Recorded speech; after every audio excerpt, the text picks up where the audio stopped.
አቶ ኖላዊ በጣም ተናዶና ተበሳጭቶ ፋኖስን አንገቷን ነቅ አድርጎ ለመግደል ሞክሮ ነበር። ነገር ግን ቡትሌ በመኖሩ ወይም ደግሞ ድንገት ቡትሌ በመምጣቱ ህይወቷን ሊያተርፍላት ችሏል ማለት ነው። ከዛ ባለፈ ውድ ቤተሰቦቼ እኔ ምናሴን በምን አይነት ቃላት እንደምገልጸው አላቅም። እናንተስ ምናሴን እንዴት ትገልጹታላችሁ? የራሱን ህይወት አሳልፎ ቤቲን ለመርዳትና ከቤቲ ጎን ለመቆም ያደረገውን ጥረት እኔ እግዚአብሔርን ሳላደንቀው አላልፍም። ባለችው አቅሙ ከእህቶቹ ከሀናና ከሰላምዬ አለያትም ማለት ይቻላል። እንግዲህ ይች ልጅ ማለት አስባችሁታን ለቤተሰቦቹ የዚህ ሁሉ ምስቅልቅል መምጣትና ቤተሰቡን እንደዚህ የመታመስ ዋና ውጤቷ እሷ ሆና እያለ ነገር ግን ያንን ነገር ሁሉ ረስቶ ብቻሽን እንዴት ከዛ ሰውዬ ጋር ትሄጃለሽ? ምናልባትስ የሆነ ነገር ቢያደርግብሽስ? በጭራሽ ብቻሽን እንድትሄጂ አልፈቅድልሽም ብሎ ተከትሏት መሄዱ እኔ አስገርሞኛል። ቤተሰብ እናንተስ እንዴት አያችሁት? ምናሴን በምን አይነት ቃላት ትገልጹታላችሁ? ሰላም የኔ ምርጦች እንዴት ናችሁልኝ? ሰላም ናችሁ ወይ? በያላችሁበት ሰላማችሁ ብዝዝት ትርፍርፍ ይበልልኝ። ለዚህ ቻናል አዲስ የሆናችሁ ካላችሁ ሰብስክራይብ አድርጋችሁ የደወል ምልክቷን በመጫን ቤተሰብ ሁኑ። ነባር ቤተሰቦች ደግሞ እባካችሁን ላይክ በማድረግ ተባበሩኝ። እና ውድ ቤተሰቦቼ አቶ ኖላዊ በዚህ ልክ መበሳጨቱና እንደዚህ ተናዶ ሄዶ የፋኖስን አንገት ንቅ አድርጎ እንድትጫወችብኛለሽ፣ እኔ አክብሬሽ፣ እኔ ራሴ ላይ አድርጌ ያስቀምጭሽ በእኔ ላይ እንደዚህ ትጫወችብኛለሽ ብሎ አንገቷን አንቆ ለመግደል ሞክሮ ነበረ። በጣም የሚያሳዝነው ነገር ግን በዚህ ልክ እንዴት ራሱን ማመን አቃተው? እንዴ ፈጣሪ ብዙ ነገር ማድረግ እንደሚችልስ እንደተረሳ በፈጣሪ ስራስ በዚህ ልክ መግባት ነበረበት ወይ? ቤተሰብ እኔ በጣም ነው አቶ ኖላዊን እስከዛሬ ድረስ እወደዋለሁ፣ አደንቀዋለሁ። በእስካሁኑ ክፍሎች ሁሉ ጥሩ ነገሮችን ነበረ ሲያደርግ የነበረው። አሁን ግን ከፈጣሪው ጋር እየተጣላ ይመስለኛል። ቤተሰብ ለምን ካላችሁኝ እግዚአብሔር ምንም ማድረግ የሚያቅተው አምላክ አይደለም። አንዳንድ ጊዜ ደግሞ ታውቃላችሁ ዶክተሮች ራሱ ይሳሳታሉ። የማይሞተውን ሰው ትሞታለህ ይላሉ፣ የማይድነውን ሰው ደግሞ ትድናለህ ብሎ ተስፋ ይሰጣሉ። እና ሁሉም ነገር በዶክተሮች እጅ አይደለም። አዎ ዶክተሮች ከፈጣሪ በታች የሚያድኑን ወይም ደግሞ ለህይወታችን ዋስትና የሆኑ ናቸው። በተማሩት መሰረት በሚችሉት በእውቀታቸው የሰውን ልጅ ለመርዳት በሚያደርጉት ጥረት አዎ ዶክተሮች የሰው ልጅ ከፈጣሪ በታች የህይወት ዋስትና ናቸው። ነገር ግን ደግሞ ፈጣሪ ናቸው ማለት አይደለም። ብዙ ዶክተሮች ይሳሳታሉ። በተለይ የኢትዮጵያ ዶክተሮች እንደምታውቁት ነው ውድ ቤተሰቦቼ ያን ያክል ብዙ እውቀት ያላቸው አይደሉም። በተለይ እንደዚህ አነስ ባለ ሆስፒታል ውስጥ የሚሰሩ ምናልባትም ትልልቅዬ ቦታ ወይም ትልልቅዬ ሆስፒታል የሚሰሩት እነሱ ያው ጥሩ ቦታ የተማሩ ጥሩ ደረጃ የደረሱ በደንብ ስለ ህመምም ወይም ስለ ሌላ ነገሮች እየተማሩ ከሆኑ ለእያንዳንዱ ዲቴል ያውቃሉ። በሚያውቁት ያው ያክማሉ። ግን ከዛ ቤታቸው ያለው አነሳ ያለ ሆስፒታል የተቀጠሩት እንደው ዝም ብሎ በቀበሌ ሰርተፍኬት የሚያለፉ ይኖራሉ አሉ። ምን ደግሞ የኢትዮጵያ ዶክተሮች እና እስኪ እንደዛ ባይሆን ኑሮ እነ ታምራት ደስታ እነ ማድንጎ አፈወርቅ እነ ብቻ ተዘርዝረው የማያልቁ ከአርቲስቶች እንኳን ወደውኑ የሚሞቱ አሉ። በሌላው ዓለም ቢሆን ምናልባትም ህይወታቸው የሚተርፍ ማለት ነው። እና ውድ ቤተሰቦቼ ብዙ ጊዜ ዶክተሮችን ማመን ደግሞ አስፈላጊ ነው ብዬ አላስብም። በተለይ ደግሞ በእንደዚህ አይነት ነገር ስላችሁ ለምሳሌ አሁን አንድ ዶክተር መውለድ አትችልም አለና በሆነ ጊዜ ወይም ከሆነ ጊዜ በኋላ ያ ሰው አርግዛ ወይም ደግሞ ያ ሰው ማስረገዝ የሚችል ከሆነ ይሄ ዶክተሩ ስላለ አይደለም እግዚአብሔር ስለፈቀደ ነው የሚሆነው ማለት ነው። እና አቶ ኖላዊ ፈጣሪን በጣም የሚያምን በእምነቱ በጣም ጠንካራ ሰው ነው። በእምነቱ ጠንካራ የሆነ ሰውና እምነቱን በጣም የሚያከብር የሚወድ በፈጣሪው የሚያምን ሰው በዚህ ልክ ይወርዳል ወይ ነው? ቤተሰብ እግዚአብሔር ማድረግ እንደሚችል ይረሳሉ? እስኪ እናንተ ሀሳብ አስተያየት ካላችሁ አካፍሉኝ። ቤተሰብ በዶክተሩ ብቻ 100% እርግጠኛ ሆኖ መቀመጥ አለበት ነው የምትሉት ነው ወይስ እግዚአብሔር ምንም ነገር አያደርግም? አንድ ሰው እኮ እምነት ሲኖረው አሁን ለምሳሌ ካንሰር በሽታ አይድንም ይባላል። ያ ማለት ጥግ ድረስ ከሄደ አይደለ ቤተሰብ? ካንሰርን ግን እግዚአብሔር ከፈቀደ ፍላጎቱ ከሆነ ፈጣሪ ለምን ነገ ይሞታል የተባለው ሰውዬ ይድናል።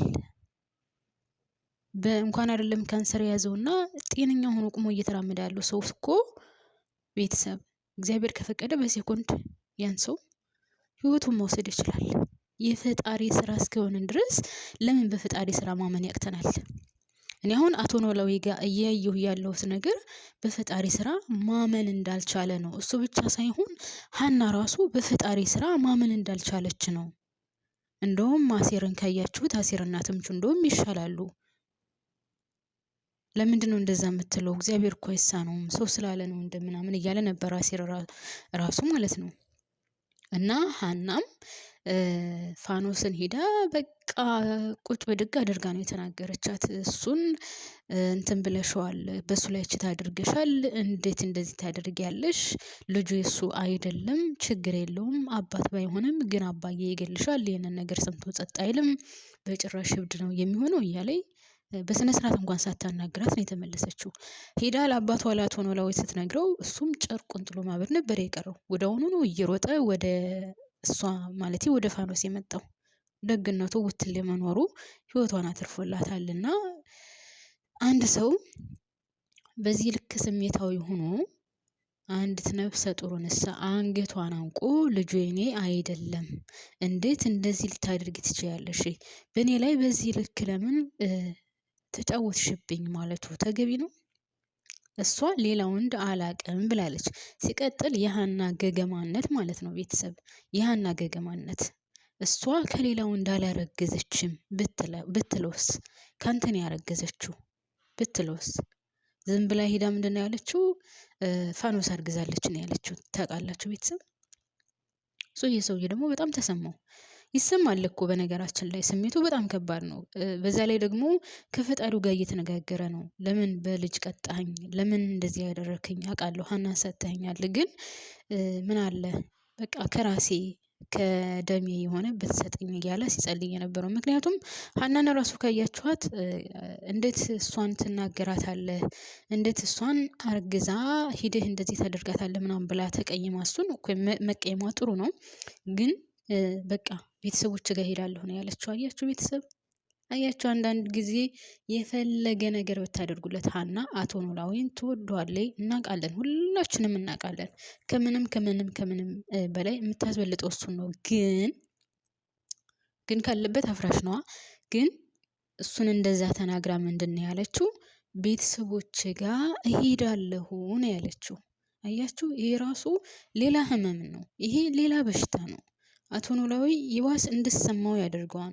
እኔ የወለድኳት ብትሆን ደሜ ብትሆን ኑሮ ትታኝ ቤተሰቦች ጋር ብላ አትሄድም ነበር። የፈለገ ነገር ባደርጋትም ባስቀይማትም ብቆጣትም ብመታትም ከኔ ውጭ ሌላ ቦታ አትሄድም ብሎ ያስባል ማለት ነው። እና የሀናን መቀየምና በአባቷ እንደዛ መበሳጨቷን እኔ ጣልቼው አይደለም።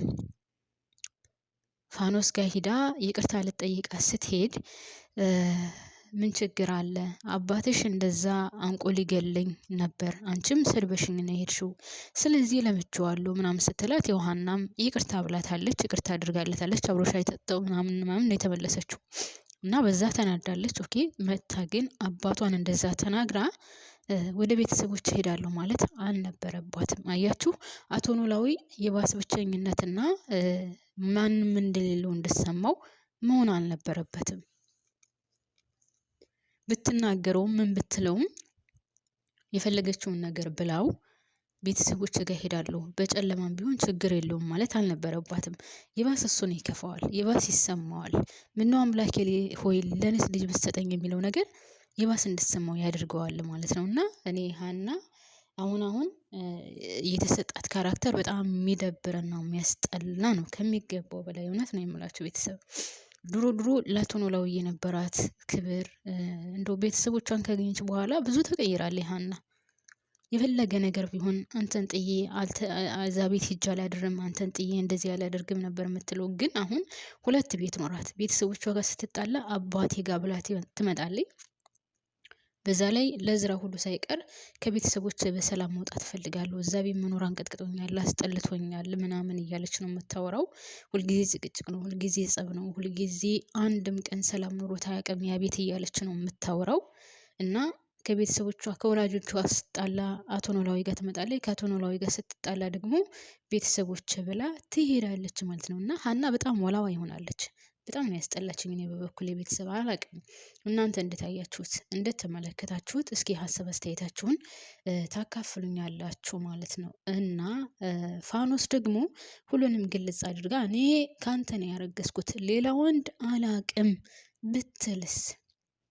ካመንክ ምን ካላመንክ ደግሞ ያንተ ፋንታ ነው ማለት አለባት። አቶ ኖላዊን ቢናደድም ያልፈርድበትም፣ ያው ያደረገው ነገር ጥሩ ባይሆንም ግን እኔ ሌላው እንዳላቅም ያረገዝኩት ካንተ ነው፣ ካመንክ ምን ካላመንክ ደግሞ ያንተ ፋንታ ነው ማለት ነበረባት ማለት ነው። ለማንኛውም እኔ እዚህ ላይ አቁማለሁ ማሮቼ። ላይክ ማድረጋችሁን ግን አደራ አትርሱ።